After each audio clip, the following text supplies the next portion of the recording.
Welcome. This is, we'll call a meeting to order. It's December 30th, last time I checked. Do we have any public comments today? Any public comments? Any public comments? All right, if not, we shall move ahead. We have minutes from December 16th. Do we have a motion to approve? Second. We have a motion and a second. Any discussion? All in favor? Aye. Good morning, County Engineer Dwayne. Good morning, Supervisors. We had some fog last week, and as a result of the fog, we lost a few of our road signs. Stop sign, stop ahead sign, and a street sign that I'm aware of at this time. They've been replaced already, but it was pretty poor visibility there for a while. And then rain following up did a nice job of bringing the mud up to the surface of the road. So we've been spreading rock as best we can. If it dries out or gets a little bit colder, we'll try and get some ditching done, as well as we're getting ready to cut brush around some of the bridges and then some of the ditches where it's thicker. Put those chainsaws to use.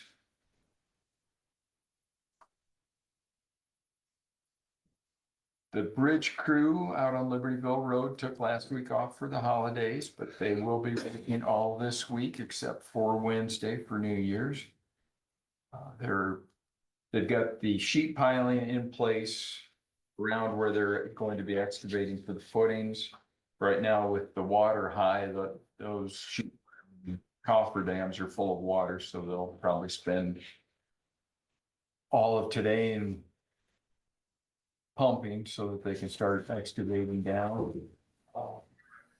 On YouTube, Mr. Werner Elmker, I believe is Werner Elmker. Werner Elmker, Elmker, took a drone video of the work site. It's really a nice video, shows the work zone in the surrounding area. It's really quite nice. If you have a chance, go to YouTube, search him, and then he also has a lot of other local interest videos on there. And I received an email from the Burlington Northern about the 205th rail crossing. You remember we applied for a grant from the DOT to basically improve that crossing at the cost. It'd be $50,000 cost to us, $50,000 to the railroad, and I think $100,000 to the DOT is the expense on that. The BNSF would pay us $50,000 if we just closed it. I can tell you there are residents in Beckwith who would be very upset, and I'll get them in here if you let me know when you would have a serious discussion. I mean, it needs open and full disclosure. It really affects us because we'd have to haul stuff, but it's not about me. There's other farmers that use that crossing too. And I know it helps keep a lot of traffic off of Highway 34 because people go through Beckwith so they can stay off. So it's another safety issue as far as railroads. We know the railroads want to close crossings, however, at what cost? So the BNSF would pay 50 and then the DOT would match that. So it'd be 100,000 to the county. I would say if you look long-term at how long those have been open, our population's been the same since 1950 in this county. I mean, there's people that live out there that are going to use it. So, but I wanted to make you guys aware of that. Yeah. I'm not a big fan of, I don't know what the word is I want to say, but I'm just not a big,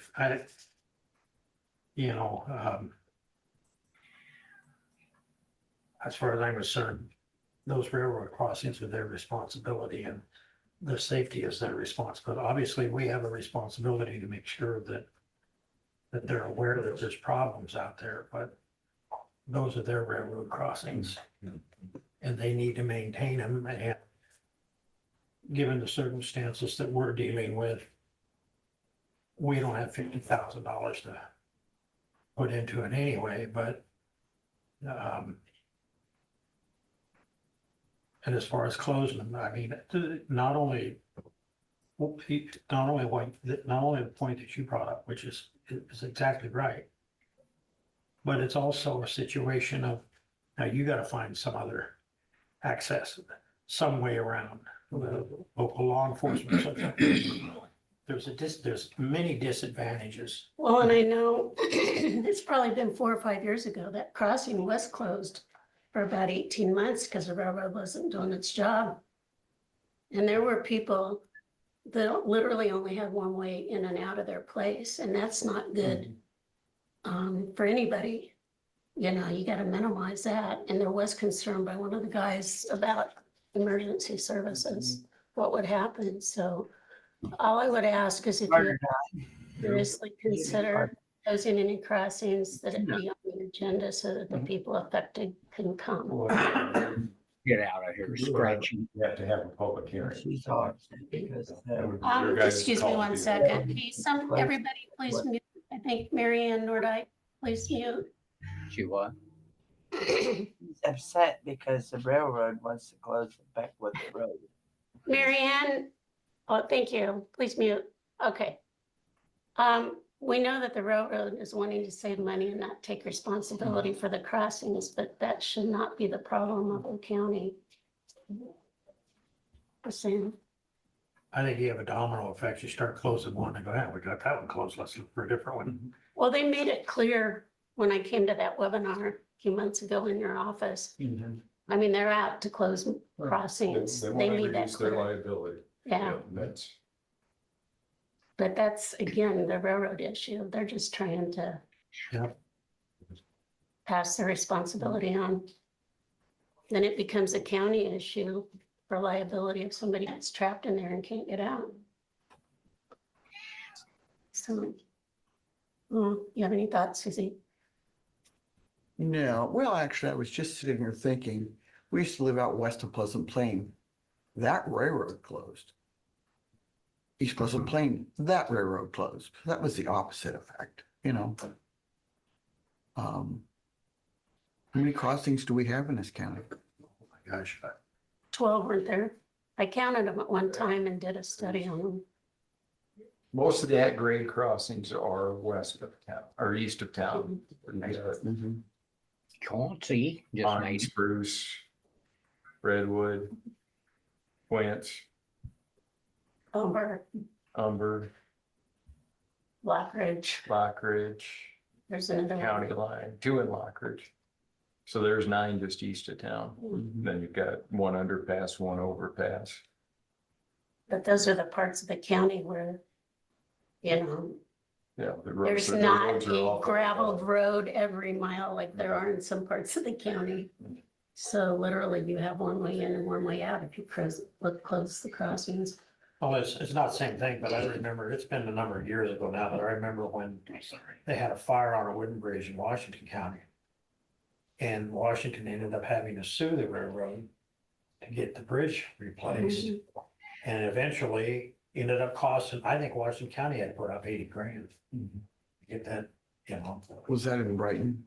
I can't tell you, Susie, I don't remember for sure. I remember the conversation. They didn't actually replace it. They didn't, okay. No, it sat locked for a few years and the farmers had ground on both sides raised cane Mhm. because they'd also closed the road area. So they ended up going back and making it at grade crossing. It was the old Wellston Bridge west of Grace Hill. Okay. Somebody set it on fire one night. Susie. All right. And as far I as- didn't have independent verification till now. I was on the fire department. There was a number of barns and things that. You don't were have a left that shop, way too. do you? No, I don't. And then the last thing I have is, I think we talked about expanding our on-call from just the superintendent and the assistant superintendent to a few of the guys in the county. I got together with Jack Reed, and he had we aren't the first county to do this, so he had an on-call policy that sets out kind of the requirements of being on call, and then as part of that on call. So when you're on call for the weekend, you take home the emergency phone, and then you basically have to stay sober and stay within 20 minutes of the county shed. Is your staff okay with this? Yeah, well, this is what we discussed with the staff, and for that inconvenience, we pay them 1 hour per day to be on call. It's not a overtime hour, it's just a regular pay hour. And they all seem fine with that, and I guess if they aren't fine with that, they don't have to sign up to be on call. I'm not sure how many employees are going to do it, but that's what we're looking at, and I included that or handed those out for you guys to get your seats there. All right, thank you. And that should be all I have. All right. Meet Have with a the happy ambulance. New Year. Oh, Have a happy new year. all right, meet with the ambulance director. Good Josh. morning. So a couple things. We met with Jefferson County Hospital on December 19th. I thought it was a pretty good conversation. Really, the big ask there was for them to help kind of supplement our transfers from their facility. So since our inception in October of 23, we've run 389 transfers for them. Okay. From October to like mid-November of this year, we ran 389 transfers for them. Over 100 of those have gone completely unpaid. So that opened up another can of worms that we're looking at now. So trying to analyze why those were unpaid, and already we found a handful from October of last year, the month we started, that it looks like some of the reports were incomplete and those didn't get paid. And so we're finding all sorts of little issues in the reports that I believe are the reason we didn't get paid for a lot of those transfers. So again, that brings up just a whole nother list of questions about why that wasn't caught before, but we're looking at it now. So of that, it's something 200 and Guy, Yeah. Mary Ann Nordike, could you please mute? Thank you. it's something like $260,000 of unpaid revenue that is just hanging out there. So we're looking at it internally, and I've reached out to our billing company to see if they can provide any insight as well. So we'll see what happens with that, but I don't know if there's like a limit as far as how far back we can That was my request. question, is there a Yeah. statute of limitations? Yeah, I don't know if there is or not. That'd be a question for your billing. Right, company. yeah, so I won't meet with her until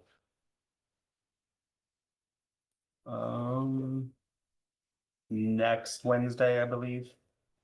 So, And that would have been before her time also. because Right, we had a different yeah. billing team. yep. So all those kind of things came up. The hospital has to go to their board and verify that. I think we asked for, well, they wanted specifics for locations to know how much we would charge. I don't know how to do it. Average is about We moved on. 250 per transfer. And really, that's just gonna offset the cost of the staff and fuel for that trip. But again, I think if we go back and collect what's missing, it may not be that big of a deal for us to take their trips without any kind of cost, so. Well, it was a pretty frank conversation. I mean, it was, So you were there as well? Yeah, Oh, that's nice. and Brian brought up, he said, you know, my board said that, you know, if the county was gonna take this over, they were gonna take the good, the bad, and the ugly. And honestly, didn't sit very well with me. And so I reminded Brian, same thing that we've all talked about if care had stayed, They wanted $1.5 million, and we split that 3 ways. So I said, the way that we look at it is we're saving you $500,000 a year, number one. Mhm. Number two, hospital doesn't want it because it's a money loser. Mhm. All right, you've never offered to take it. Well, I know that. And I said, so I really don't care what your board thinks. Lee, I want to say something. Obviously, from when we opened this, there have been a lot of mistakes that weren't done, which were not the hospital's fault. No, It was yeah. internally out here, people weren't doing their jobs. That's true. So let's blame everybody. Don't just Well, I blame one. didn't blame anybody, but the fact of the matter remains is that they benefit from our ability to be able to provide those transfers, as obviously we want to provide those transfers. Well, yeah, I'm not disagreeing with that. I'm just saying, But by the same token, we are saving them a boatload of money. Mhm. And they're not faced with the same financial restrictions. so is it their fault in any way that our ambulance folks out there let some things fall? No, I just no. one But point I've that out. always believed that it belonged at the ambulance belonged at the hospital to begin with. And they didn't want it because it was a money loser. Yeah, I know, but that's in the Okay. past and we're Well, just dealing No, it with. isn't. We are We're- struggling, no. So what are we We're doing to struggling fix the problem at Well, the we ambulance? need to find revenue.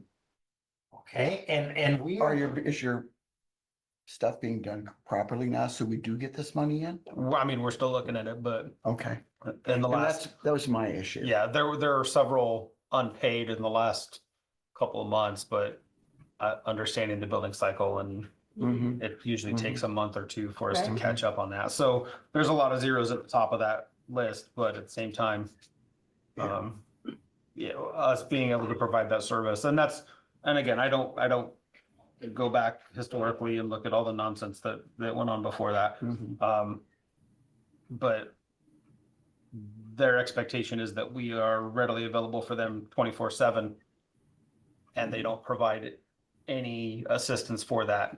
I think That's my stance on it. it seems to me Good the enough. conversation needs to be, it doesn't matter if you're the hospital or the county providing an ambulance, we're all here to serve the residents of this county. Absolutely.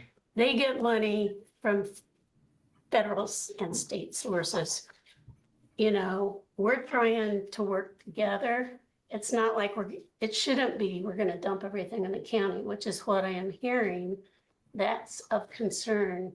It should be, how can we make this work together? Because ultimately the residents of the county are funding it, and they're the ones we need to get the best bang for the buck out of. Right. Whether it's the hospital or the county, because the bottom line is the taxpayers. Right. And it needs to be remembered that when we take a transfer, obviously it's for the patient's well-being, Right, first and foremost. But it also saves that hospital money, right, especially those folks that don't have the same ability to pay as other folks have. right. And, the reality of the situation is that it's expensive for them to have to find somebody else, take transfers. We're not refusing to take transfers.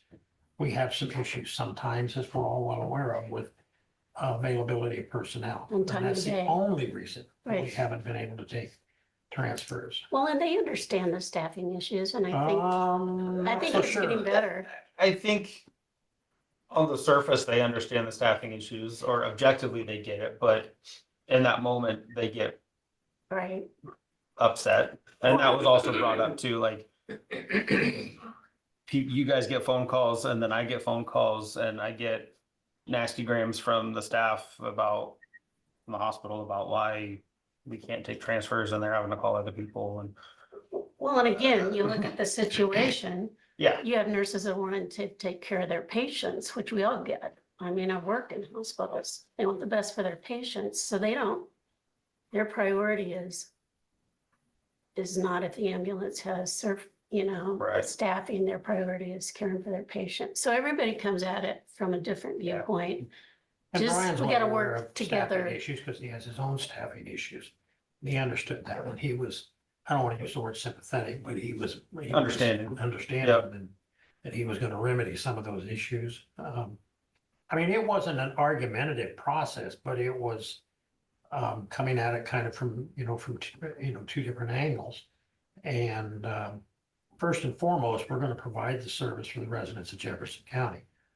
How that is monetized is open for discussion, but that's not going to hold us back from providing the services. Right. Yeah. So, Yeah, well, good luck. I'm Yeah, glad you were once- able to meet. When's your next meeting with them? we don't have anything. I'm just waiting for them to go to their board and have that conversation with them to see. Maybe do a What they're follow-up willing. email and Mhm. asking when you can meet again, because I Yeah. would just have a regular meeting with them until this Keep on gets top of resolved, it. Yeah. because otherwise it's gonna get dropped. Yeah. So on all of that, we are considering, and I know this has been discussed previously about moving to an internal billing process. EMS, MC, our current billing company. Cheyenne is cool and she's helpful when she can be, but she also has 100 other clients that she's dealing with. Her aside, I haven't been super thrilled with our billing company. So we are looking at or considering going internal, and I know other places around us are doing that. Were you able to talk to anybody that's done that? Yeah, so our friends to the north up here in Washington County are doing that. Jordan said that they're at like 60% reimbursement for That's all good. their stuff. Yeah. So definitely something to look at. There will be a little bit of a cost up front. The billing coder course is $1,155 per person. I do have 2 staff that are willing to take that on. So we don't have to like approve it right now, but at some point in the near future, I'd like to have that discussion and see if we can get those 2 certified. I would probably take the class as well. So 3 of us get certified as billing coders. And then our contract with EMSMC doesn't end until I think October 1st or September 31st. But it probably has a several month 30. out, so, you know, you gotta. give them Yeah, so it's gonna notice. take- So make sure right, to stay on top right. of that. So yeah, That would give October you 1. time to get up and train. I Right. think it's money well spent, because you're gonna save them a lot. I think so too. And then, I mean, they can, yeah, we'll figure out the staffing and things like that, but they're both willing to be flexible as far as what we need and coming in on their days off or whatever to do that. And I mean, we're spending $55,000 a year with EMSMC. We could do that internally and probably save a fair amount of that cost as well. So So I got just a real quick question, and I think it's the direction to go. I mean, you know, it was a learning process, for but sure. do we have to then reach out to the Blue Cross Blue Shields of the world and Medicare, Medicaid and all that? Because does the funding come directly to us, or does it go through the billing company to us? In other words, when Both. we get a direct deposit, but how does that? You see what I'm at? Right. So those are all things that we've got to figure out and what we need to do. Okay. Washington County, I don't know the answer to that. Right, because yeah, they did and I'll reach out to them again as well. And the person doing it up there was one of my students, so. That helps. Yeah, it does. I already know. And you might talk to Henry County, because I know a couple of years ago, they did the same thing Mhm. with that building in-house, so. Yeah. So yeah, those are all questions we need to ask, but I think we'll have to reach out to all of our insurance companies and do some rearranging there. So it's gonna be a little bit of a task, I think, but I think it's worth it. Yeah, So, good. and then when I have questions, I don't need to call somebody in another state and be on hold for, It really doesn't have a vested interest. right. Well, exactly. IAMSA probably might have a group of biller coders Yeah, in their they probably have some resources as well. resources. So yeah, that's all on the radar. We are getting new radios installed in the ambulances, so that's been a little bit of a work. We're getting some hand-me-down stuff from the sheriff's office. We found out that we don't have communication from the ambulances to directly to law enforcement. Like we can call dispatch and then dispatch can kind of be that middleman, but we can't hear anything sheriff's office or law enforcement related from the ambulances. So we're getting some sheriff's office had a couple of radios that they've swapped out in their cruisers. So we're getting a couple of those that are programmed. And so that we can actually hear them. The whole interoperability thing is kind of a big deal. So that'll start on January 6th. We'll take our first rig down there and it's got to go down to Burlington to get the install. So we'll start that process. And then we're getting a couple of portables, so walkie-talkies that we can hear with as well. So that we don't have to rely on dispatch to relay information in real time. Ambulance purchase, I know that, again, this has been discussed. I know this was talked about in the interview process even. So I've been looking around to see what we can get. Similar to what we have 2024 F550 Type 1 ambulance, which is basically what we're running now. There's one ready, like on the ground, ready to go in Pennsylvania. Is it diesel or gas? It's diesel. Yep. 279,750. Ready to go right now. There's another one that will be ready in the near future, a couple months out, for 275,000. So I know it was discussed to roll over the remaining ARPA funds for the purchase of an ambulance, but that's what. Did we decide to do that for an ambulance? Or did we just put it in the, Ambulance service, I think, in general. well, I know that's what you wanted. I'm sure Lee wanted that. I just I'm wanna not sure make what sure. kind of wording, might be in the minutes. Yeah, because I thought we were just moving over. The minutes said for the ambulance, but then we have new information that we don't have to spend or obligate the interest. It could just go back to the general fund. Correct.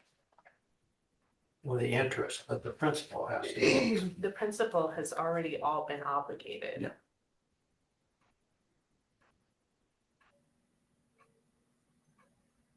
There's only 200,000 left of the principal, and that's been obligated to the broadband. Well, what was the 302,000? That was the interest and the revenues that we got from the Destination Iowa grant. I thought everything in that fund had to be obligated, but we got new guidance Yeah, from, that came out. it just came out last week. But that doesn't preclude us from spending it on No. them. It doesn't, but you could also just add it to the general fund. I guess, you know, we've been talking about buying an ambulance for a year. Well, you got one that's 2016, so it's 9 years old. Yeah, it's 2016 and How many miles that have on now? 230,000. I'm just thinking in a year where we're gonna be tight on everything, we might want to think about not buying a new ambulance for a while. The good thing is you have time to think about it now. Yeah. We don't have that deadline looming anymore. But it isn't gonna get any cheaper, I can promise you that. So are we gonna add on the ambulance bay? No, we would get rid of You one. sell one, Oh. Okay. What? you sell the old one, Oh, is that how we do it? yeah. Yeah, you market it, you put it on there. It's like the one that we bought when I first came on here was a used ambulance, we paid $100,000 for. Which, I mean, and that's an option too. I'm just looking at new rigs and that's, I mean, we're $270-ish thousand. Well, So if we get something that's used,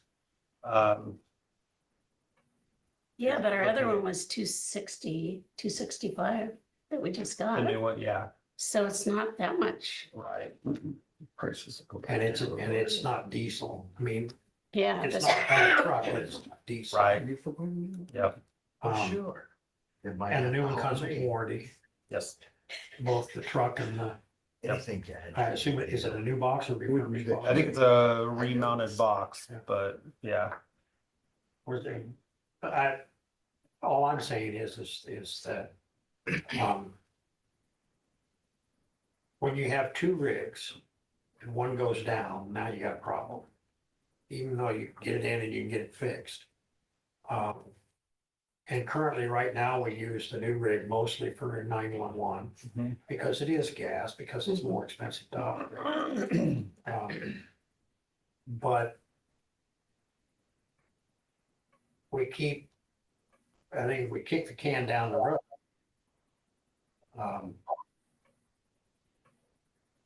We end up, what concerns me is what you're gonna end up doing is you put that in the general fund, and you end up spending it on something else, and then you're not gonna have the money to buy the ambulance. Right, Whether we buy this, one of these two that you're talking about, or whether we go a different direction, I still think that that's the direction that we need to go, and we can sell. Obviously, we're not gonna get a chunk of change, I mean, a big chunk of change out of that one, but I'm guessing we could get $60,000-$70,000 out of it. Probably. Shannon, procedurally, this would need to go on the agenda, and would it be a resolution What we. if we wanted to purchase the ambulance? No, that, I mean, you can, if he's got it in his, well, you would buy it. To out of use the ARPA money, Yeah, you would just pay for it out of your budget. okay, I just want to know procedure. We do need contract for it, though. There needs to be some mechanism by which you're obligating those Not a funds. resolution. Okay, But they've already. Been they- obligated? Yeah, everything is via obligated except resolution. 200,000. but don't we have to have a And that's contract? Beyond obligated to resolution, the- correct? Right, but that's obligated to the broadband. They only have Yeah. 200,000 left, Okay, and they've obligated to the 75,000 by contract to the broadband. okay. Elizabeth? Yeah. For the ARPA funds, do we have to have a contract with the vendor? Yeah, because we need to have some kind of legally binding obligation. Yeah. I don't think it's sufficient to just. I mean, it could be an interagency. But it'll be just. I would suggest you actually put this on the agenda for next week or whenever you want to, and act on it one way or the other, then you'll. I don't know what I mean, I know what constitutes a contract, but in the case of the one that we just purchased here 6 months ago, we got a quote Mhm. and we accepted that quote Well, that's a question for Elizabeth.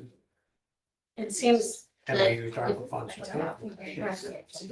And I have a quote for that one that's on the ground right now. Okay, Yeah, that's on my desk. okay. So if that's doable, then I would recommend you put this on the agenda for another meeting and this. act on it one way or the Okay. other, Oh, Easy just to enough. make sure the process is Right, correct. Right, And for talk to sure. Elizabeth about what paperwork needs to happen. okay.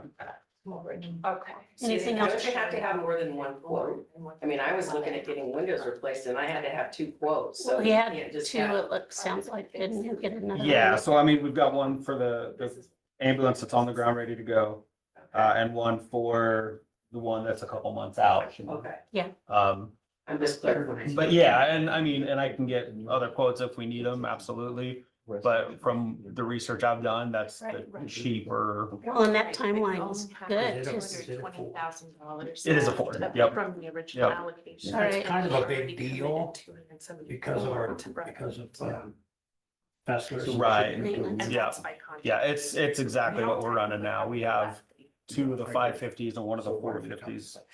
They're one of the few places around that can actually. Hey, I'm gonna cut this short because it is Yep. 9:04 and we have a public hearing. I do have just a couple more things as far as staffing goes. So,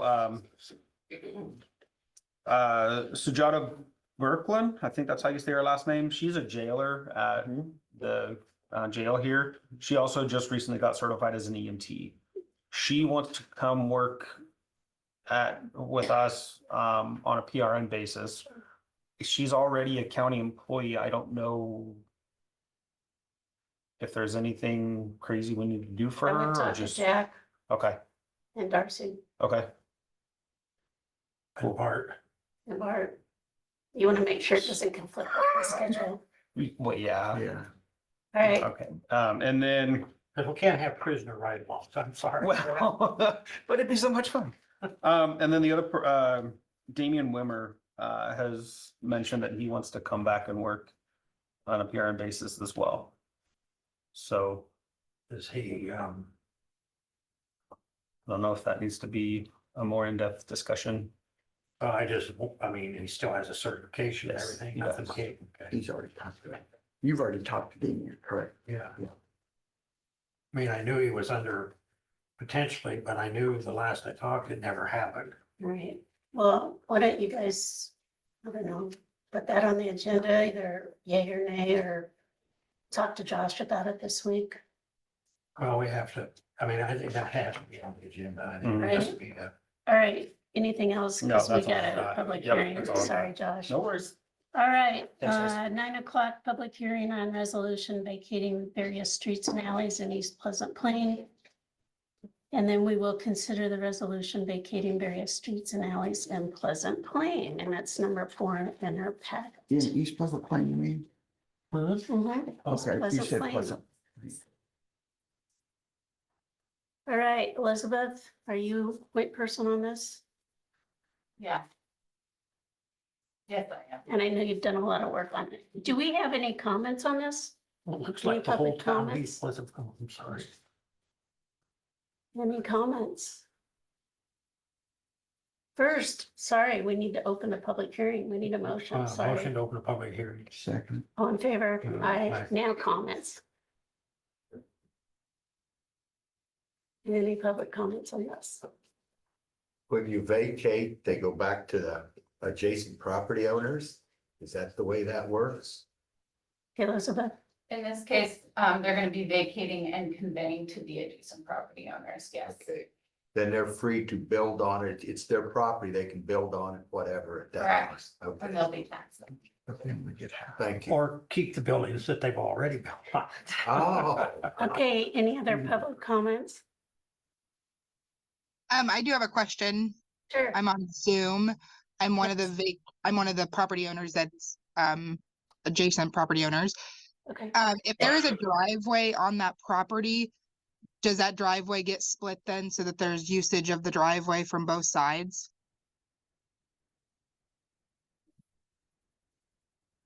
I mean, she's talking about the Uh, driveway that. your property is not included in this because you never got back to Mr. Crone, so we're working with every, We are You are vacating her vacating property. those areas and half of those are going to Ms. Landman. you are, all right. Mr. Okay, I was not aware of that. So, yes, the driveway is as it was.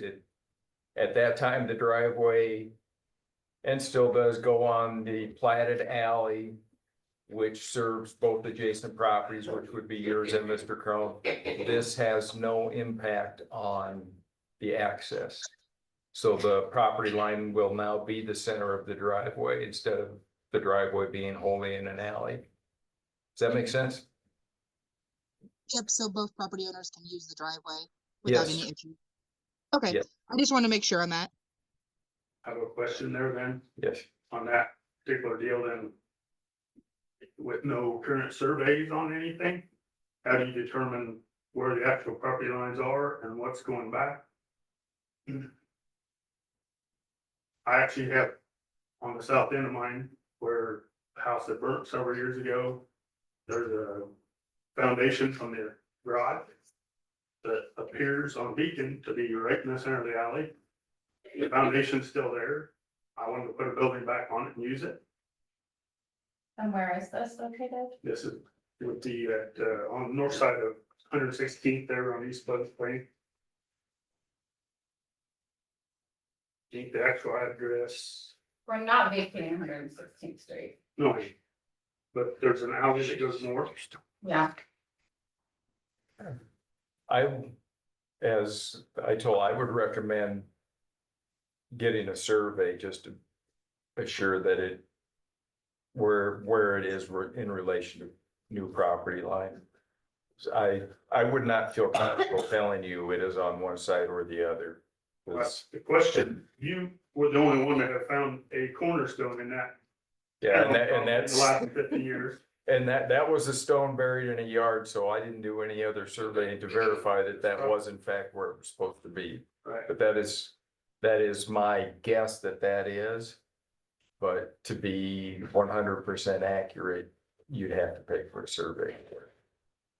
But when you talk about these other buildings being in the middle of streets and alleys, this is the same issue. Well, yeah, except it's not wholly, Foundation's there, it's- you're not gonna drive over it. the foundation's there, but it appears that it is going to be in two separate properties now. By vacating, yes. Whereas before it was just in the So alley. what are you doing on these others where you're vacating and it goes right through the middle of the building?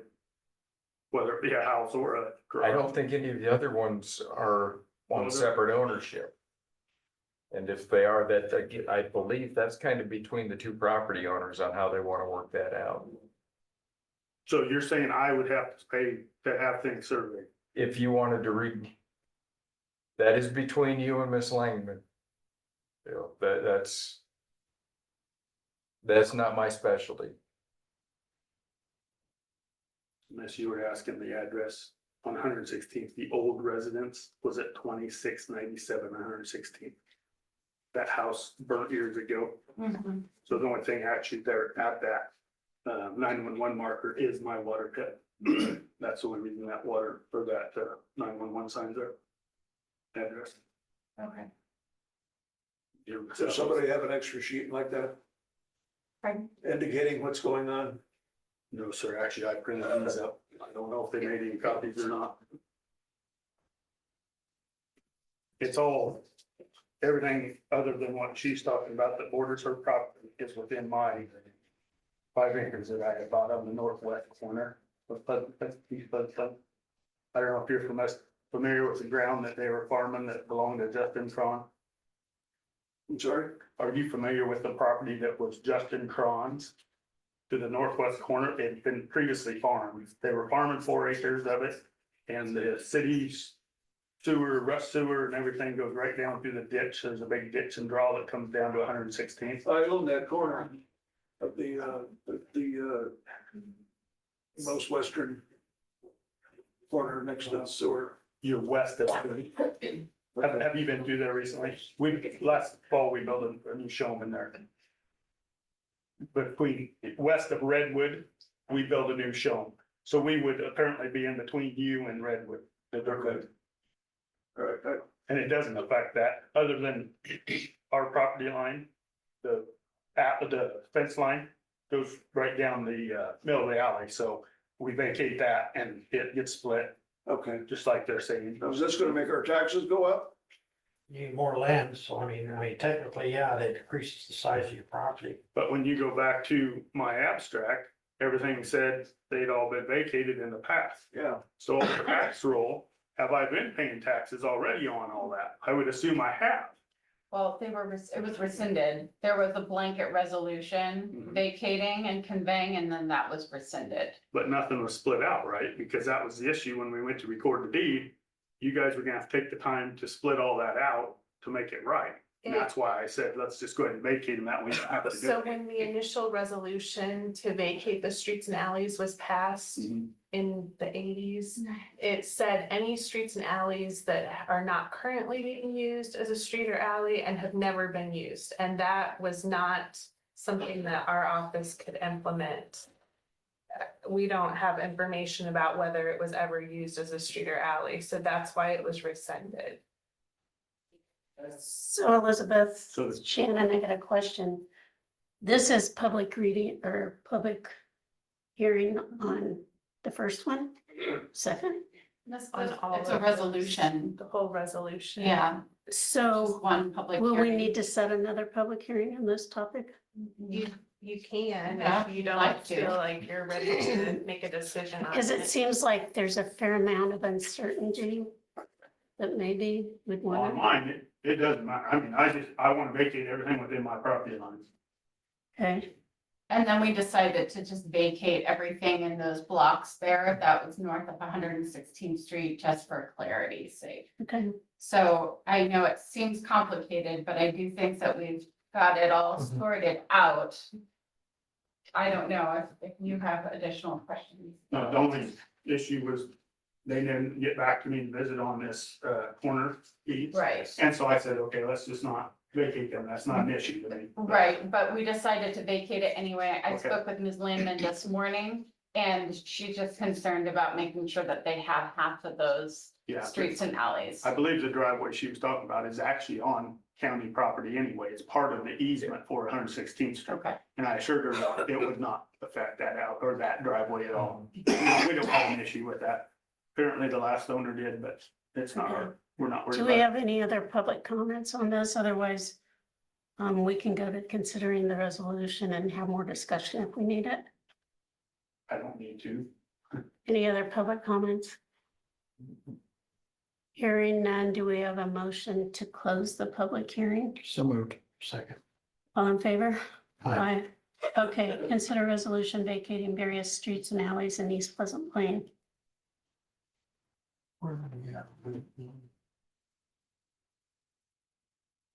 It's the same as it always was, it's just that we get to pay a little more.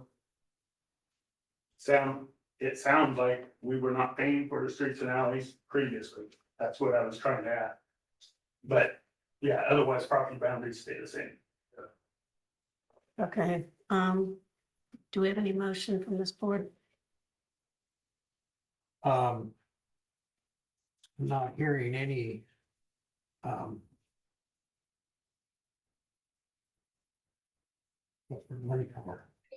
any resistance to closing those streets and alleys, so I would make a motion to vacate the streets and alleys listed in the resolution in East Pleasant Plain.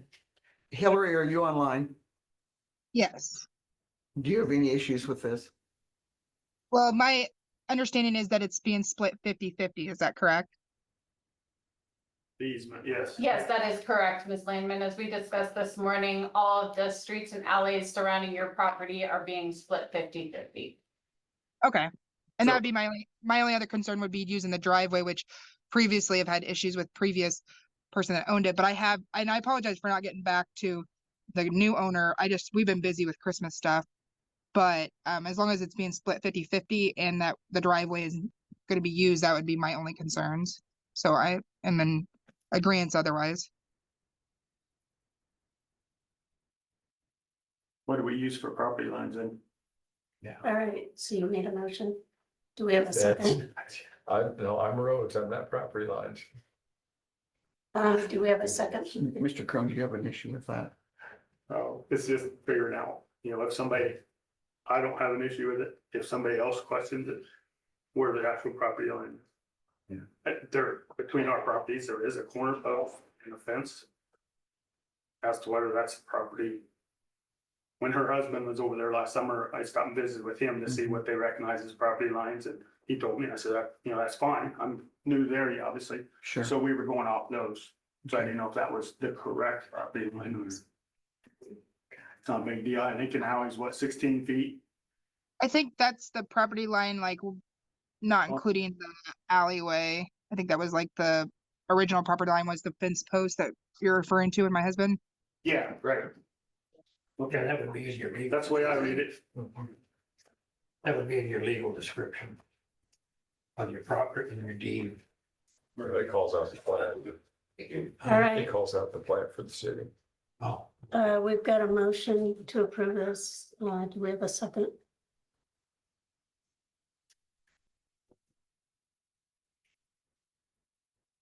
So moved.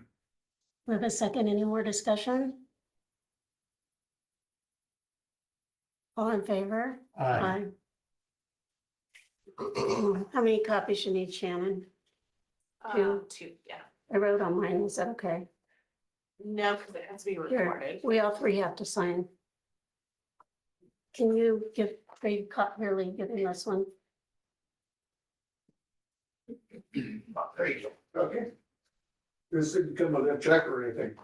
No, I just scribbled on it. That's it. So we can't use that for the official one.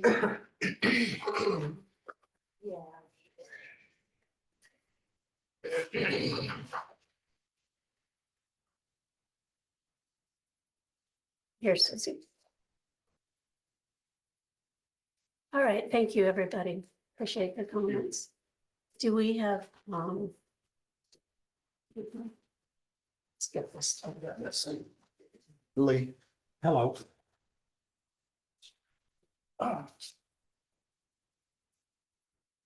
All right, discuss and consider joint agreement with Jefferson County, Iowa, and the city of Fairfield, Iowa for the proposed Sunrise Trail urban renewal area. And we discussed this on the 16th.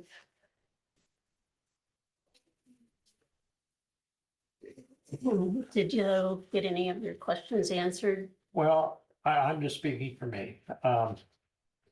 One, I think the agreement is pretty. I mean, it's not generic, but. And maybe it doesn't need to go into a lot of detail, but if we approve this. Let's Chauncey's here. If we approve this, then are we tacitly agreeing then for them to annex in Supervisors and Barnes? Because they can annex this in. Well, I guess they could grant themselves a variance in their ordinance, which requires no holes. But I don't know, I have some concerns in that area. I thought we were trying to get something in writing from them. Well, we've not received anything back from that I'm aware of, unless Shannon has something up her sleeve. yeah, I'm not comfortable doing this I right haven't now. received anything. All right, well, let's just move on and take no Well, I action just- on it. I think the reason I'm gonna say this is Mhm. because I remember in the discussion that we had when they were here, I think this is the deadline. So I don't know if we need to take official action or if we just let it fall by the I'd wayside. say Is no that action is official action, right? If there is a deadline, not doing anything by the deadline would change something, but this can be reassessed. When you say tacit approval, it's not really any such thing. If they have this ordinance and it complies with, there are no holes, the section, they could exercise it. That would be in bad faith based on what, statements that were made, when the group was here talking, but, it's my understanding, there's absolutely no intention on the part of the city to annex in Madison Barnes. Getting something in writing, essentially precluding that section is a possibility. We'd have to- No, when they were here, I specifically asked that question and they acknowledged that, yes, that's what they would have to do. Yeah. And they've been in conversations with the board evidently. How deep those conversations went, I don't know, but, and. City council might have to vote on something to approve. To approve annexation, or what are we talking about for the urban renewal area? No, an exception to the ordinance that would allow them to annex Madison Barnes, if it essentially is a whole. I mean, if it's an island, they would have to, but that's not the case currently, I don't believe. That's what they said here. So they're gonna make it an island. They're gonna make it an island, Right. which is why it's an There's all issue. sorts of islands in the city of. Yeah, there are lots of But islands. code does not allow that. The city development board is rejecting them now when Yeah. they try to. See, do it. they want to annex in this area behind the hospital so that they can TIF it. Mhm. Which makes perfect sense because they're gonna put in infrastructure and build houses. But in doing so, it also requires them then, according to the city administrator, to have to annex in the Mazdan Barnes. They talked about that a couple weeks ago. And then we asked for something in writing, we thought, and we Yeah. haven't gotten it. Because, I mean, we entered into an agreement with the new campground with the city because of the sewer and stuff that was put in there. I see that a little different than this. It was because of the benefits that the city provided us. They needed it to be annexed in, and so we did have an agreement Chauncey worked on and how that went. This is similar but different in that we don't need that infrastructure, it already exists. And, This is essentially a code compliance. It's a code compliance issue. Yeah. If they do annex all the land around Madison Farms, it becomes kind of a moot one. yeah. Yeah, Are they thinking about an involuntary annexation? Well, this is FEDA owned land, so that they were obviously FEDA I was was talking about Mazda Barnes. Again, I can only go by what they said. They had a conversation with the board. What that conversation entailed, I don't know. We haven't heard from anybody other than the city administrator, but I mean, they assured us that everything was going to be as it was, but And they wouldn't touch Maston Barnes, but we just wanted something in writing to that, speak to that. Then I think this board would feel comfortable. Does this urban renewal area include Maston Barnes? Excuse me. no, it was just simply the island just the- ordinance. Oh. Yeah. Because, and that was not discussed till I brought it up. And then I said, well, as I understand this, that if you annex this property, you're gonna have to annex in the Maston Barnes. And then they said, yes, and we've been in discussions with the board. So, anyway, I guess if we take no action, is at this point, Okay, and if there's somebody on, I don't think there's anybody on from the city unless I've just joined. All right, is it okay if I move on to the next agenda item? All right. Discuss and consider approval of it, annexation of North Campus Ridge subdivision. And I'm not, I know they've talked to us about this, but what's this one? Is it the same urban renewal? well, Development last time I thing. talked to you, she doesn't have any paperwork. No, this is the reef grain and feed property. Right. I don't know who put it on the agenda. Yeah, I don't There either. was just a sticky note that it needed to be on the agenda, so Well, I put it for this meeting, so I if- put it on. I if- called Rebecca at City Hall and she said that they could send the notices out, and I said, well, maybe one of the supervisors wanted to discuss it. No? I don't even know where it is. Okay, Yeah. it's the reef grain and feed property, Oh, the old reef. Well, we had it on property. Yeah. a while back and I sent Yeah. that to Abby, but I don't know why it's on again. You've already approved. the Yeah. urban renewal area. I think But that this that is was the this is the annexation. annexation, right? Okay,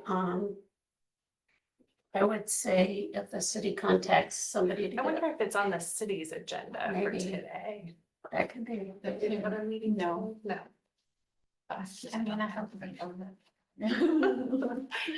Alrighty, well, let's move on in a minute, because we only have 3 minutes till our next public hearing. Let's go to number 3. Discuss and consider resolution of financial commitment to Ahead Regional Housing Trust Fund. This is an annual item that we do. And the amount is $3,133, and I believe it's based on population. yeah, 20 cents for capita. 20 cents per capita. It's rental assistance, owner occupied rehab, new housing development, low interest loans. And this is budgeted, so it's just to pay this. Motion to approve. Second. Any discussion?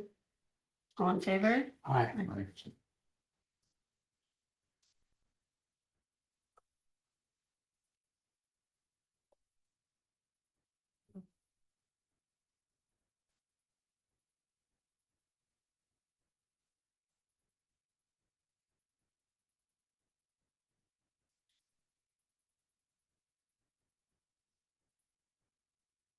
They give us a chance. Oh, please. I need to give her this too. Thanks. All right, I still have a minute, so let's just.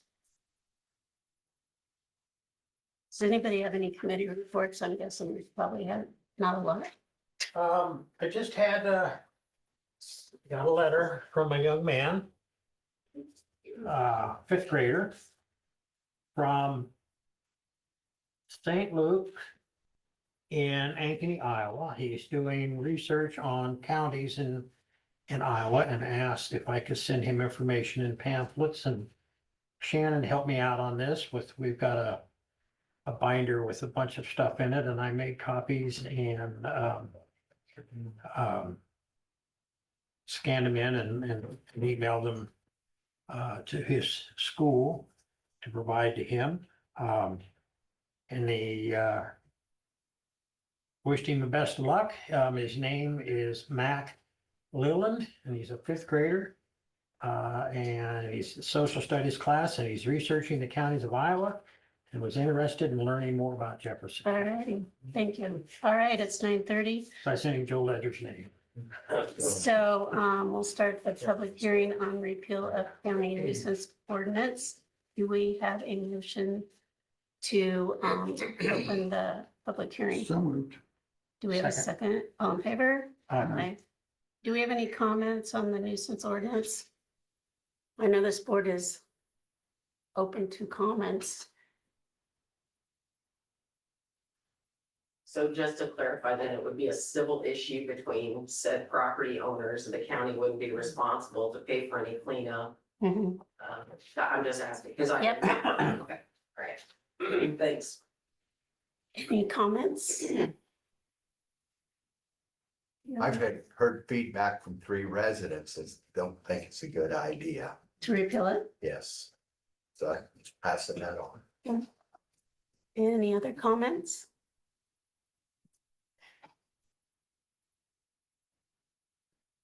All right, hearing none, I'll have a motion to close the public hearing. Second, I'm sorry. all in favor? Aye. All right, set date and time for second public hearing on repeal of county nuisance ordinance. Actually, at this point, I think we're just gonna be doing it via resolution, so you don't have to set a second public hearing. Of course, you can, if you'd like to. I'd like to have a discussion whether we consider repealing it today or setting in a public hearing is perfectly fine either way, but in terms of repealing, we can revise as opposed to repeal. There's nothing that requires us to clean the properties. We can use a different methodology, maybe that's what I'm looking for. What be? Well, there's some code language that we can look at, but one of the steps that we take as board was, and the treasurer's office took those steps because we discussed at length multiple times that these properties that we have in particular throughout the county that never get sold at tax sale. And a lot of those are properties that are on the cleanup list or that we have cleaned up in the past that have outstanding charges against them. We've got one in East Pleasant Plain that's upwards of $30,000. I'm not sure if the one out west of town is still due and owing or not. Anyway, my point simply is that that is one methodology that we can use. Bigger fines, I think, yeah, if we keep the ordinance, the fines need to be increased because again, a brief history of this. About 8 years ago, we were inundated with nuisance complaints, and there seems to be some expectation that the county's gonna have an ordinance, the county's gonna take care of it and clean it up. Having been through this whole cycle through the years of setting a process, the attorneys have done a fabulous job. And I know it's taken countless hours to work through the court system. And it seems like what happened was the fines were not great enough to provide an incentive. So that might, if you keep the ordinance, it might be one way to go to increase those. The intent was never for the county to become landowners and take the property. The intent is people clean up their property. However, then we went through cleaning up a couple properties that became repeated offenders. So that was the learning lesson there. So we're at the point, that's why this has gone full circle. And it sounds like maybe try some other options if you're gonna keep the ordinance. I mean, my preference is that you have more discussion and another hearing on this, because clearly we haven't heard from a lot I of think my people. overriding concern is both from a financial perspective. We spent tens of thousands of dollars, as you indicated, cleaning up properties and to some extent to no avail. But obviously, financially, we can't continue down that road. It's just not feasible. But I do have a concern about not having any ability to take action against property that might have hazardous materials. But things that's of this covered in the nature. state code, right? There's the health and the hazard part in the state code that the county could, Right, I mean, obviously, if you're storing toxic chemicals and doing it in an unsafe way, state agencies or the county, this is more about health code nuisance, and frankly, it feels like people make complaints about high school nuisance, property values.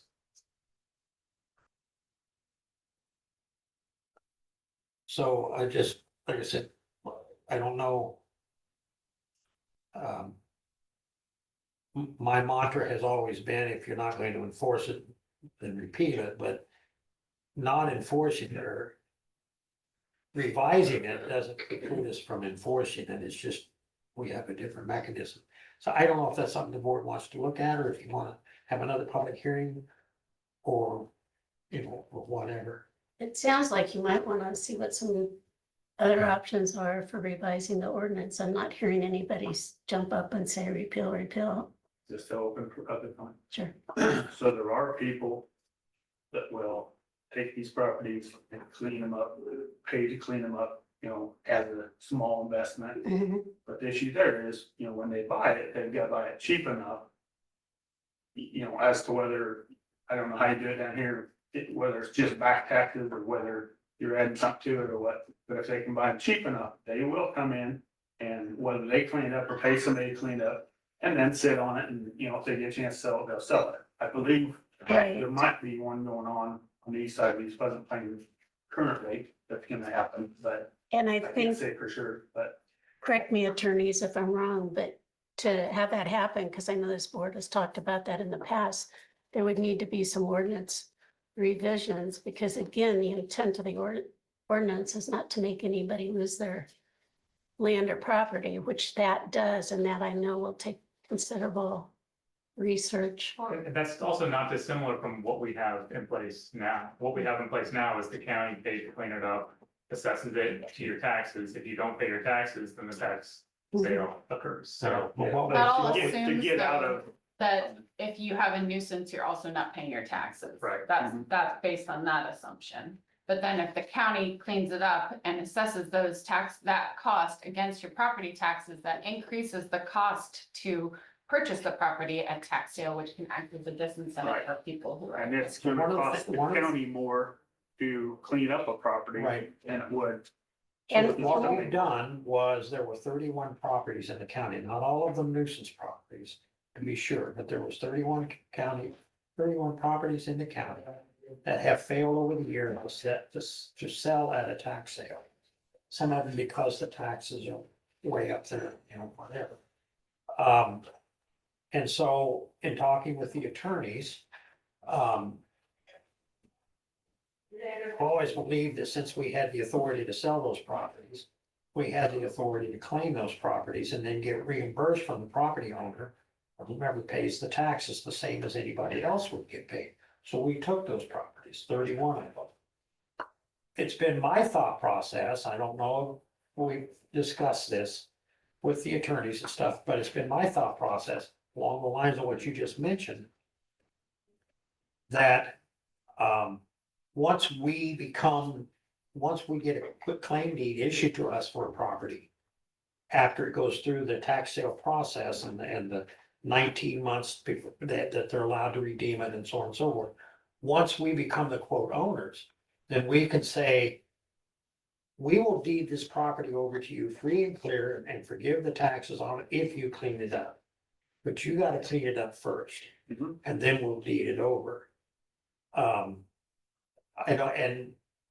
to me, that's the sword that is hung over a property owner's head is to understand that they could very well lose that property if they don't take the steps necessary to remedy the issue and to pay their property taxes.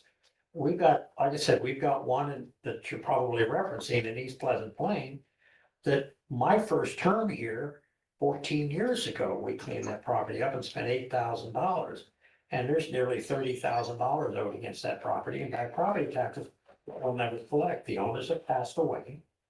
And so, you know, the methodology, there's not, it's my way of thinking, it's not, it could be a real nice piece of ground right there on that corner. With a little bit of effort and cleaning up, it wouldn't be cheap, but you know, so was my thought process, was one of the tools that we might put in our box that allows us to do that. I do know that the city of Batavia has done something similar. Shannon may be somewhat familiar with that, but Mayor Drish could talk to us about that, but they've done that with properties in Batavia. Right, so, sounds like there needs to be more thought and work on this, so I'll let the new board take this on. So do we set another public hearing then, or what do we? Sure, it's on the agenda, it's, It's up to you if you want to have another public hearing or if you want to have a work session thinking about different options, Yeah. because it seems like maybe that would be a little bit. It seems to me that'd be more More productive to yeah. have a work session, and then you have some ideas to bring to the next public hearing. Or put it on before the next public hearing. Okay. All right. All right, Could I ask if we're at a 10 o'clock hearing in Canvas and that public information matters? for Okay. 15 minutes? Could we jump do to that now. Yeah, go ahead, Chauncey. We're going to move to discuss and consider approval of, hang on, informal resolution of IPID case 24FC 0070. All right, so there was a public information board complaint filed against the supervisors by former ambulance director Brian Thomas as the complainant. We went back and forth with the public information board, and a proposed informal resolution to Mr. Thomas's complaint was reached between the board, Mr. Thomas, and the board supervisors. Part of that resolution involves some remedial training, and also part of the resolution is that the actual informal resolution itself needs to be read in open session here at the supervisors meeting, and then placed in the minutes. So I'll be happy to talk about the details if they're complicated, but essentially this document lays out what's going on and where we are. If that works, I'll just read into the record. Comes now Erica Eckley, Executive Director of the Iowa Public Information Board, and enters this acceptance order. On August 13th, 2024, Brian Thomas filed a formal complaint, 24 FC 0070, alleging Jefferson County Board of Supervisors violated Iowa Code Chapters 21 and 22. The facts, as alleged by Mr. Thomas, are violations of 21 and 22 by the board. The Chapter 21 violations are as follows. Thomas alleges that the board denied Thomas the opportunity to meet with him in open session by declining to add him to the board agenda. Thomas alleges the June 10th board meeting agenda was not specific when the board discussed the ambulance director recruitment process during the item stated, quote, committee reports. Thomas also alleged that the board improperly wanted to go into closed session to discuss matters involved in the ambulance director position. Thomas also provided an audio recording of Supervisor Drish and Supervisor Dimmitt discussing ongoing board concerns related to the ambulance service. These two supervisors represented a quorum of the board. The recording of the 22-minute phone conversation ranging at topics from their frustrations about the hiring process for the ambulance services, discussions on how interviews should be conducted, and who they preferred to get the position. They also discussed wanting to meet in closed session. At one point, they stated they should not be talking together. The allegations involving Chapter 22 violations are that Thomas alleges made a records request on June 24th to the board and the county attorney. Thomas alleges that he has not received any documents regarding this request, and the county attorney is improperly classifying communications as attorney-client protected because the attorney does not represent the human resources represented or the investigator. Quote, to inspect or obtain copies of public records that relate to the employment, investigation, behavior, accusations, and performance of Brian Thomas. This includes, but is not limited to, relevant information stored on paper or electronically, text messages, emails, written documents, voicemail, data files, program files, temporary files, website information, archival tapes, and any audio recordings. This request encompasses county-issued phones, computers, and other electronic items, as well as personal phones, personal computers, and other personal electronic items that contain relevant information. At a minimum, the record request shall include Chauncey Molding, Lee Dimmitt, Susie Drish, Dee Sandquist, Jack Reed, John Thomas, Brent Heisel, and other individuals possessing relevant information. The board responded through the county attorney. With regards to Chapter 21 response, the board stated that the concerns regarding the open meeting violation is based solely on Thomas's employment dispute. The board did not address the specificity of the agenda item or the claim that they did not allow Thomas to be given time on the agenda. Emails do show Thomas was invited to provide comment to the board during public comment portion of the meeting. The board argued that the recorded phone call did not violate Iowa Code Chapter 21 because the conversation did not result in any action or deliberation of a majority of the board. The phone call was merely complaints regarding the process and feeling excluded because of open meeting concerns. While the call included a majority of the members of the board, the conversation was not a meeting because no deliberation or action occurred. Regarding Chapter 22's response, the board argued that Thomas's Chapter 22 claims amount to an employment grievance in the guise of an open records request and are mislaid. It should be noted that other requests by Thomas to include requests for employment records and for information about Thomas's eventual replacement as ambulance director have in fact been provided. The other records Thomas seeks, including files of an investigator employed by the county attorney, the county HR contractor, and the county attorney's office, were generated in anticipation and preparation for litigation and investigation into potential termination, which was eventually rendered moot by Thomas's resignation. As such, these records are not subject to disclosure pursuant to Chapter 22. What follows is the board's analysis of the Iowa Public Information Board. IPIB accepted this complaint on October 17th, 2024, finding the following potential violations. Supervisor discussion as a meeting. Thomas provided a 22-minute phone conversation between two of the three county supervisors. The phone conversation seems to have been conducted on speakerphone in a public area as both parties can be heard. There's also another female voice that can be heard commenting periodically. County argues that this, quote, surreptitiously recorded, end quote, conversation between two supervisors is not a meeting because there was no deliberation. Deliberation is generally defined to include discussions and evaluative processes in arriving at a decision or policy, quoting Hutchinson versus Shull. A gathering is considered, quote, purely ministerial and not a meeting under Chapter 21 when the members of a governmental body gather without discussing policy or intending to avoid the purposes of an open meetings law. Conversation ranges in topics, including the supervisor's frustration about the hiring process for the new ambulance director, feeling they're left out of the loop, regret for how things were done up to that point, how they believe interviews should have been conducted, and who they preferred to get to the ambulance position. They also discussed wanting to meet in closed session to discuss matters that have occurred. At one point, they recognized that they should not be talking together outside of a regular meeting, but continued the conversation anyway. This phone conversation included the very topics discussed in open meetings by the board. In addition, the board had specifically sought advice from the county attorney about whether they had any basis for having these discussions in a closed session. The attorney advised them that a quorum of the board could not meet in closed session. Yet a few days later, a quorum of the board was audio recorded having a conversation about the same topic in a private meeting in violation of Chapter 21. Under these facts, even if the conversation did not rise to deliberation between supervisors, it's difficult to find that there was no intention by the supervisors to avoid the purpose of an open meeting requirement.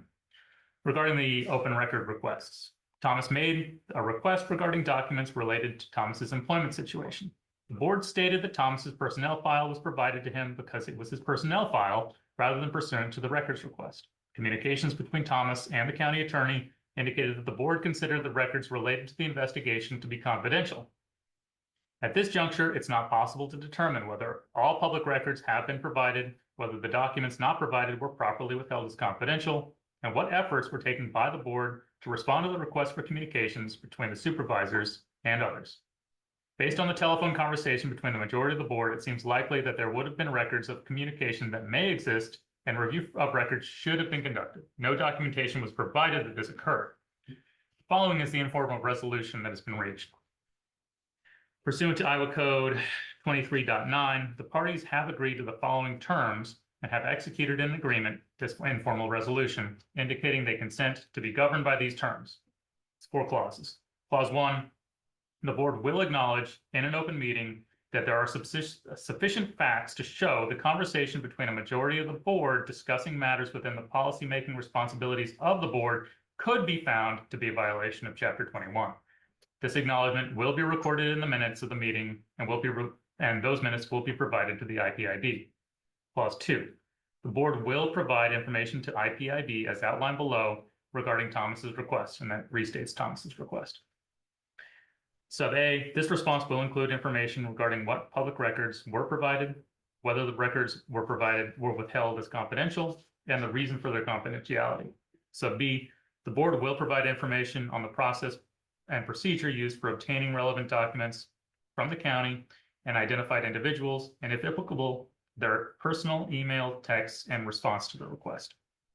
Sub C, any documents discovered that have not previously been provided will immediately be provided at no cost to Thomas. Clause 3, the board will conduct training during an open meeting for members of the Jefferson County Board of Supervisors regarding Iowa Code Chapters 21 and 22. Supervisor Sandquist is not required to attend, but any newly elected supervisors are highly encouraged to attend. The board will work with the Iowa State Association of Counties or the IPIB staff to schedule and provide the training. Additional board and county staff of local governments may be invited to the training at the discretion of the board. Clause 4, the county will approve this informal resolution during an open meeting and include the full text in the minutes of said meeting. The minutes will be provided to IPIB. Terms of this informal resolution will be completed within 60 days of the approval of the informal resolution by all parties. Upon showing of proof of compliance, IPIB will dismiss this complaint as successfully resolved. This informal resolution has been reviewed and approved by Mr. Thomas and by the chair of the Board of Supervisors. That's the informal resolution. Reading into the record here complies with one of the 4 obligations that the counties agreed to. We also need to acknowledge in an open meeting that there are sufficient facts to show the conversation between a majority of the board discussing matters could rise to a violation of Chapter 21. Not that it did rise to a violation of Chapter 21. My office will comply with the transmission of non-confidential information. And sometime within the next 60 days, we need to schedule an open meeting and open record training with the IPIB or ISAC. Any questions? Yeah, can I make a comment? You can. Well, I get that, I understand that, but I just wanted to acknowledge that I initiated the conversation with Supervisor Drish, and out of courtesy to me, she stayed on the phone and allowed me to vent my frustration of the process. And again, at no time was there any attempt on her part or my part, as far as that part of it goes, to collude to change the process. Just my frustration. During that same conversation, I also indicated my support for the job that the interim director had done up to that point. Again, not colluding to any assurances of anything one way or the other. And it was me that acknowledged that it probably shouldn't be having the conversation. So I was well aware that I probably was skating on thin ice. But again, Supervisor Drish participated only out of courtesy to me and allowed me to vent, as this board is well aware that I I do that quite often. And I think the resolution acknowledges that there was a lot of venting going on and not necessarily deliberation about what to do. But also you're acknowledging that it could be a violation of chapter 21. It's not an acknowledgement that there was an actual violation, just that the meeting conversation occurred and all things being equal, it could be a violation. So procedurally, what do we need to do? So procedurally, I would ask that somebody makes a motion to acknowledge that an open meeting, that there are sufficient facts to show the conversation between a majority of the board discussing matters within the policymaking responsibilities of the board could be found to be a violation of chapter 21. So moved. Second. Okay, we have a motion and a second. Any more discussion? Anything you want to say? All in favor? Aye. All right, thanks, And- John. And then finally, I would ask that this board approve this informal resolution and include the text of the same in the minutes. So moved. Do you have a copy of that, Shannon? I'll get to you. Okay. All right, very good. Thank Thanks. you. Thanks, Chauncey. Need to act on that motion. We just voted Not on this resolution. Acknowledge, I want in just, the minutes. Oh, yeah, to include them in the minutes. yeah, Do we need to vote on that? Well, I think they're already in the minutes, right? Yeah. sorry. Cool. All right, All thanks. right. All right. Do you need a break or you want to move on? We're almost done. No, I can do the almost. All right. We are Can we have now, a break? I'm just. we are now gonna go to the Board of Health appointments, and my recommendation is we have 4 people for 2 positions, so we consider these all the same rather than doing one by one. So, you know, we had some discussion on this last time. So we just need to decide because it needs to be done by tomorrow. So can I make a motion Sure. and pick 2 of them? Is that what you're saying? Do whatever you want to do. We're not on the Or phone, you so could it's do all one you. at a time, and that way you could vote on that one instead of voting on the 2 merged together. Okay. Just a suggestion. All right, discuss and consider appointment of Amber Mixner to Board of Health. Can I ask something first? Sorry. Yeah, no, Joe's here too as a Board of Health member. Right. I'm resigned. You still got 24 hours, dude. I would ask that you look at Jim first, since he is a reappointment. Right. I mean, that's the only statement that I have. Okay. Okay, and I know you have And you wrote us a real information. nice letter. Yeah, he did. We talked about He it did. last time. I'll Yeah. make a motion that we appoint him, reappoint him.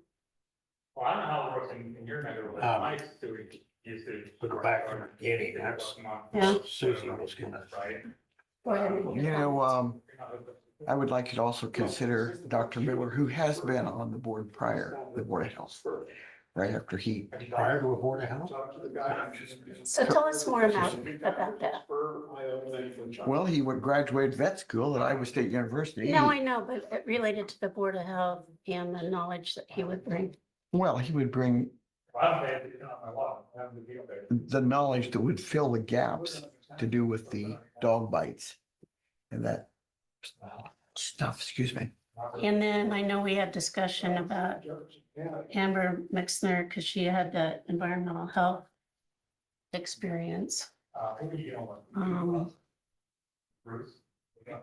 So I guess it's just kind of up to the board to see what expertise they want on the board.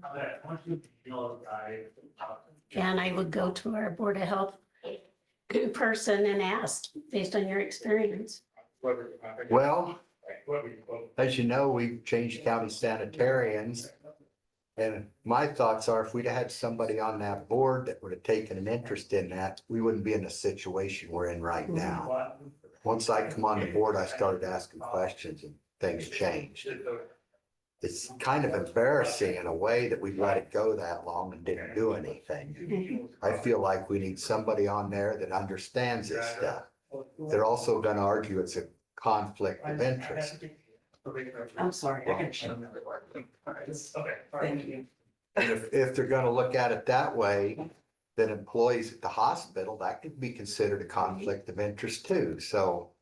And Amber has talked that if it come anything that was be a conflict, she would gladly step away, which any board member will do that when there's a conflict. Right. So that's my thoughts on it, thank you. Okay, so the comment is to have somebody with the environmental health background on, Yes. right? Um. Yeah.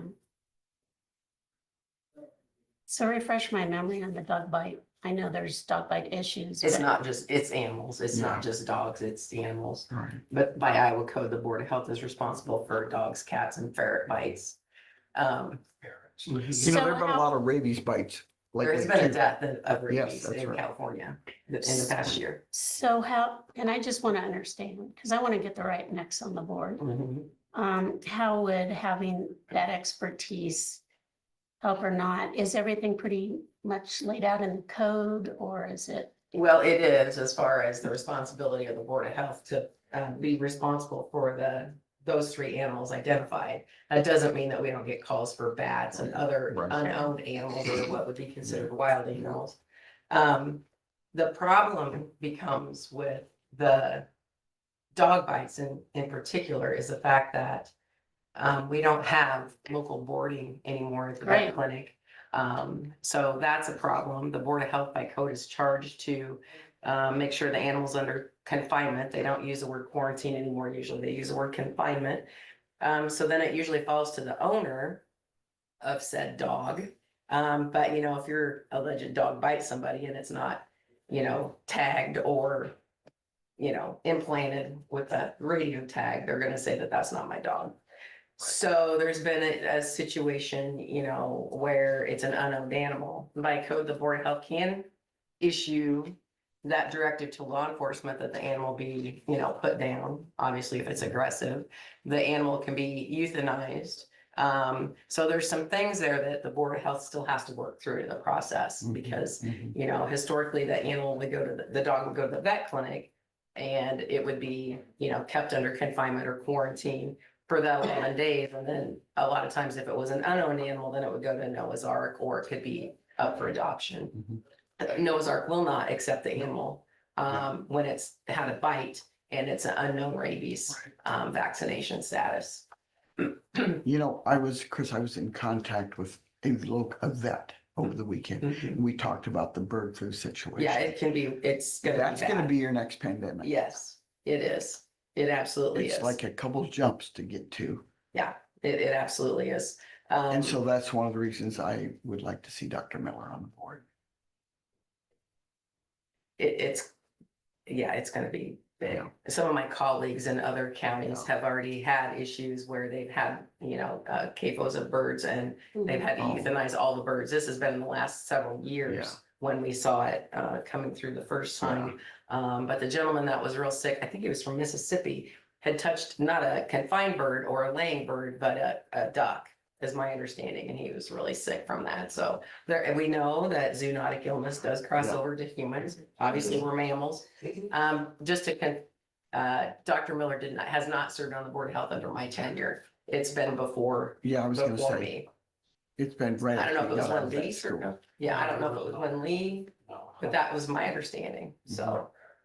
And Yeah. again, you know, I'm fairly neutral in all this as far as I do appreciate the environmental health having that background. I think that's been a huge gap on our board, and it's been two healthcare head. Her points are very valid. Her comments and mine too are both very. Yeah, they are. Yes. But both ways. Yes. It's a little challenging. I know there's a lot of changes at the state. If you remember a few weeks ago, I came and officially presented to you guys. I don't want to rehash all that, but we don't know what it's gonna look like in the next 3 to 5 years. I have no idea. I wish I did, but I can't help you because I don't know. My crystal ball broke and so did my magic wand. So I have an off the record comment or off the Yeah. wall. Does your Board of Health, could it be bigger? By code, I believe it says it's a 5-person board. Okay. I don't know. for I know sure. it has to be an odd amount. Yeah, it would need to be an odd amount, but it's historically been 5. I'd have to look at the code, but I think it's 5-person board. And it's all volunteer. I mean, Right. just for the public to hear. It's all volunteer board. I think it's great we have people interested. Yes.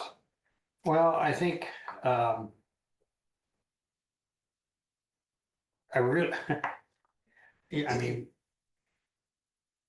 be quite frank, this is probably one of the first times that I had a bushel basket full of people being interested in serving on a board, which is, I mean, it's nice. But I do think, at the very least, Jim Swartz having served on the board and wanting to continue to serve on the board, I would make a motion that we reappoint Jim Swartz and then we can. I would second that motion. Because the last part-time person that came on to fill a little vacancy was on there for 15 years. So, there is dedication there. Yeah, she was. All right, we have a motion and a second. Any more discussion? And as I mentioned last time, I know him. He goes to my church. He's a good person. He's served on a lot of boards, so. And I think he has the ability to ask good questions and difficult questions, which we need somebody that's going to question everything and anything. Mhm. All right, all in favor? Aye. So we have one. All right, I don't have a dog in the hunt. I don't because- either. That's where I think, Because with Dr. Miller, your points are extremely valid with what Joe's talking about. Yeah. Either way, given what you said just now in terms of potential, I did wonder, and to be perfectly honest with you, whether or not Dr. Miller had any pull with any vet clinics around that might house an animal. I can't answer that. I've not spoke with Dr. He would Dr. probably have Miller. more pull than you and I, indeed. Well, yeah. I just throwing that out there. Clearly, there is an advantage to having someone on the board that has the environmental health aspect of it, but I mean,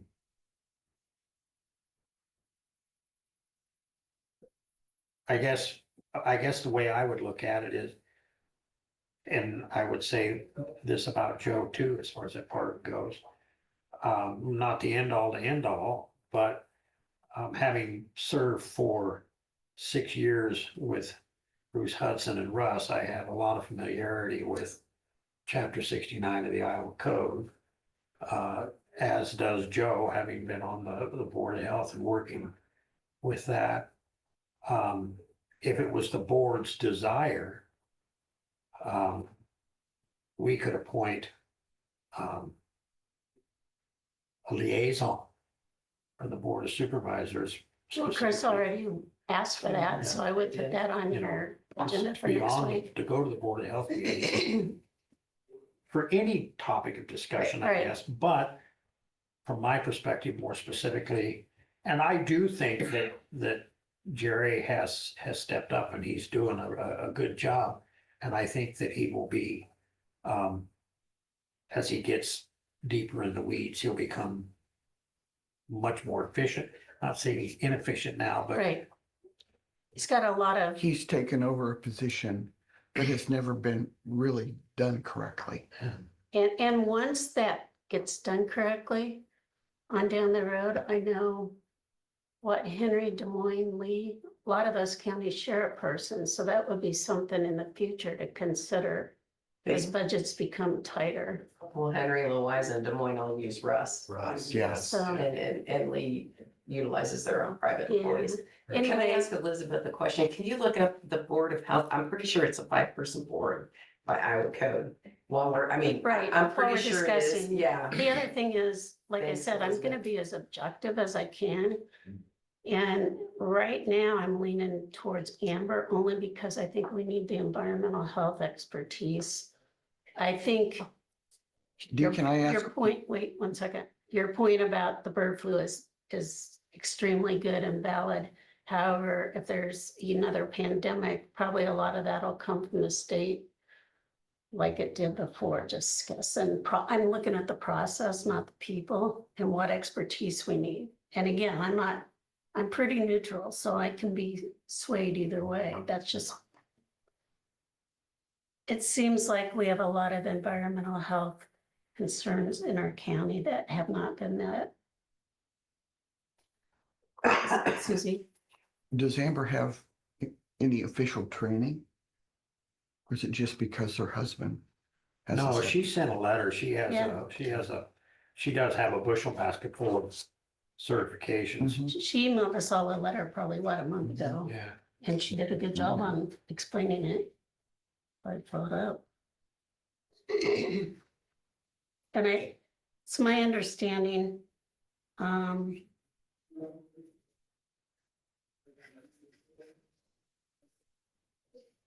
that it's not a conflict of interest as long as she takes herself. Well, all members of the Board of Health are subject to Chapter 69 of the Iowa Code. They don't have any option in that regard. They Mhm. can't change the rules as far as Right. that aspect of it goes. Now, that's not to say that somewhere down the road, the state of Iowa, the DNR may say, you know what, we're gonna allow bathtubs. And if you're in the bathtub business, okay, but there again, that's the state of Iowa and the DNR that's making that determination.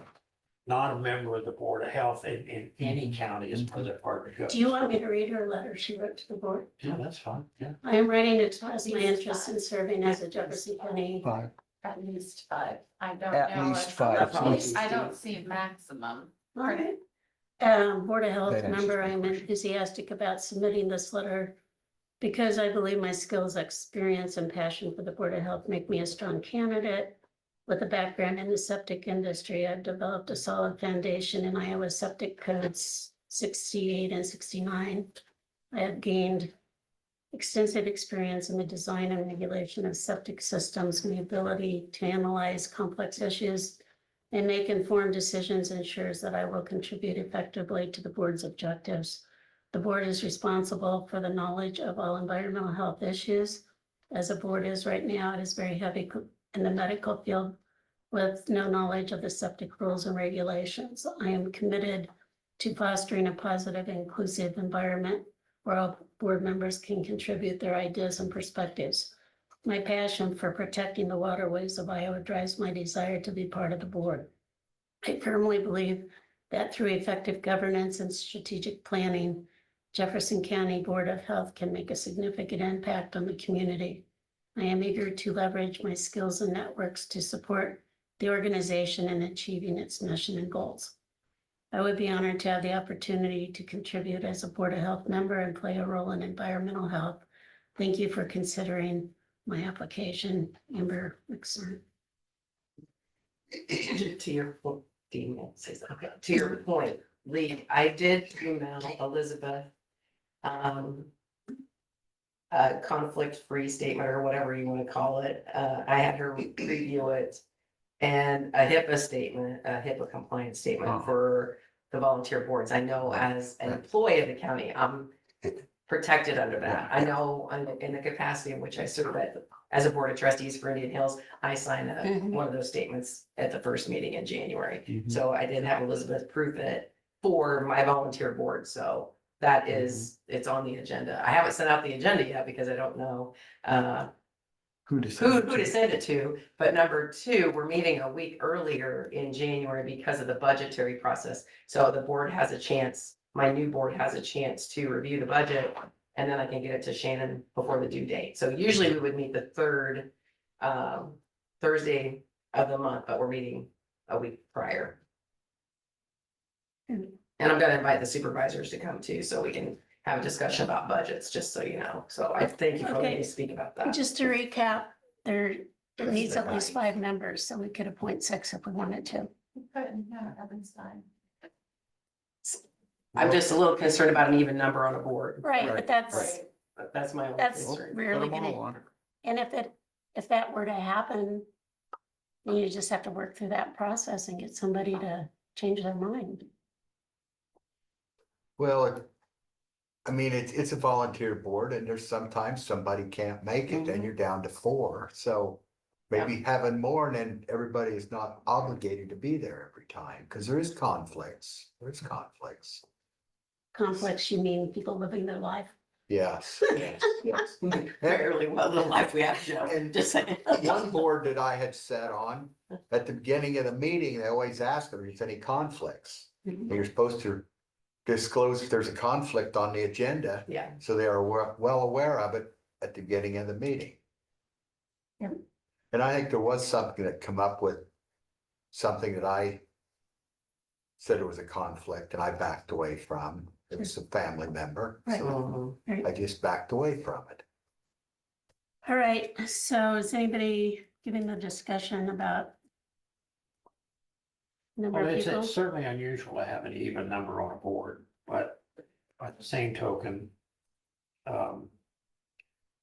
I don't want to have to appoint half of the city of Fairfield to get an odd number on the board. Right, Um, well, you can always try it, and if it doesn't work, then you can change it. Well, I think that's, are both, is this. So the second position would be for a 3-year term, right? It's a full term? They're all, these are full term. these are all 3-year terms. I guess I would ask, how do you feel about a 6-member board? I just need to know how many bosses I'm gonna have outside of the taxpayers in this county. 15,000. A couple hundred, yeah. I mean, it does get a little challenging going between 2 boards sometimes. I'm sure Sean. Well, if you is have the to same reassign, way. that'll make it easier. Well, I've asked for that before, so, and these decisions are not mine to make. It's by It's the code, it's a board. supervisors. So, I want a board that is gonna be objective, that is going to do difficult things at difficult times, because I've been through 2 pandemics. I pray I don't have a 3rd one before I retire. People forget H1N1, but I'm telling you, it wasn't easy, and the board at the time was very approachable and very supportive of both of those situations. Sometimes the Board of Health has to do things that are not popular based on federal and state guidance. So.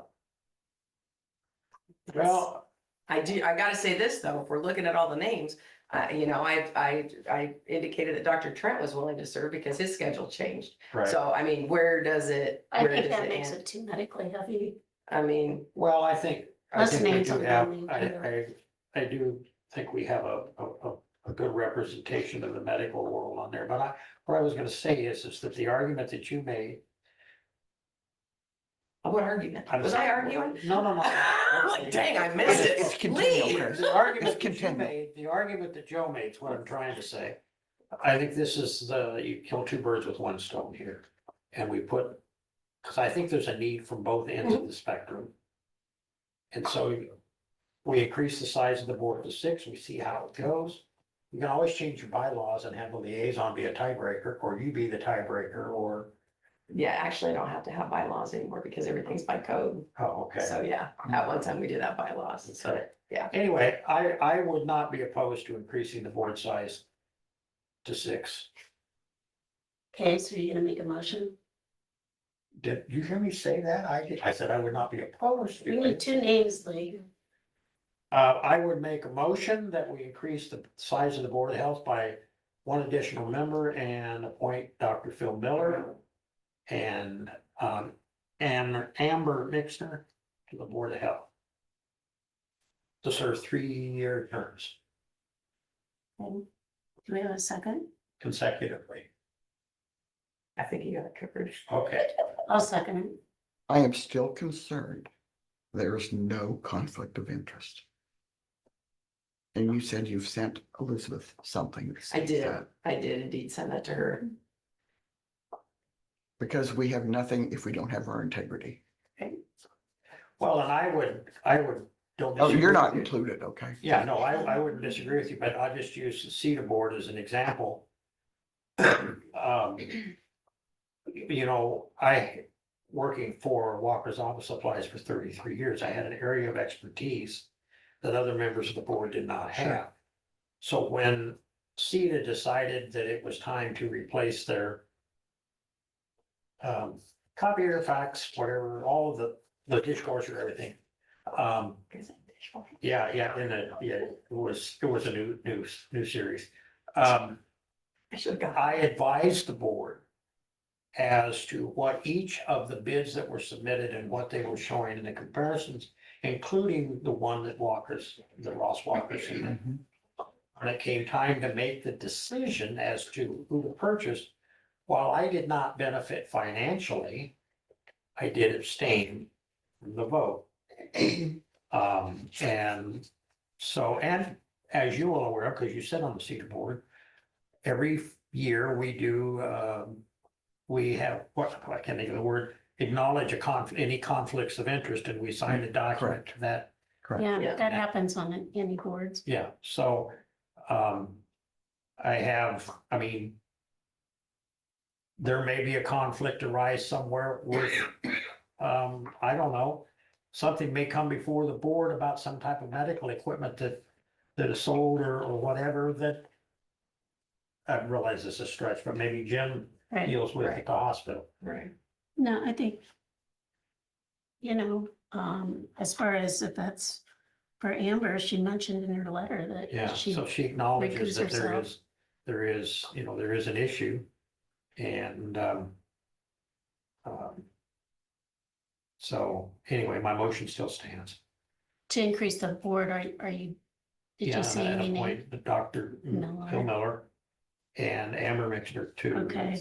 each to And a I'll 3-year term. I'll second that. Do we have any more discussion? All in favor? Aye. Opposed? I had a quick question if I could ask. Yeah, Can you increase the board members when it's not on the agenda? He's right. question for the attorney. I would put it on an agenda and have it be a separate agenda item, I think. In the 6 day. You still need to appoint one for today, right? No, if you're gonna delay it, you might as well do it both at the same time. Why don't you put it on next week and do it all at once? I guess we can. When's your next board meeting? January, whatever that is, the 9th. January 9th. You'll be meeting, We could make it retroactive eighth. back to. No, D back here. oh, it's I the would have 6th. never not had a fully functioning board at the start of the year. I personally would request one appointment. And then put the other item on, but that's just me. I think that would be prudent. Think that would be what? Prudent, just to appoint one so that you have a full board the start of the year. Right, yeah, right. We think nothing's going to happen, but it could. Oh, if you think it won't, it will. It's gonna happen in this county. Okay, so which one do you want to appoint? I'll let you two figure that out.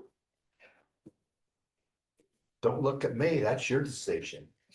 Well, I would, I'm looking Next for you meeting for will be input. yours. well, then do you want to wait till the next meeting? So Joe can That's what vote? I was I thinking. mean, I would say appoint Phil Miller and we can expand, the capacity of the board at the next meeting. Is that a motion? Yes, I tried to make it one. Is that a second? Yeah, I'll second. All right, all in favor? Aye. All right, thanks, everybody. Any more committee reports? Wait a minute, I do have a committee Okay, report. Oh, sorry. Put on next week's. go ahead, agenda. Susie. I need to know. Okay. For those of you that could come to our Christmas party, it was very nice. A lot of food last Thursday. It was. It was nice. That's all we Is had. that your crackers left over? Crackers. Well, for some reason, nobody wanted them. You gotta have something on them. All Oh, right. there was enough food there, my goodness. Thank you, board. Allowed claims in the amount of, I'll make a motion, $12,335.39. Do we have a second? Second. All in favor? Aye. Aye. Slow week. Do we have a motion to adjourn? So moved. Oh, yeah. All right, all in favor? Aye. Aye. Susie, you have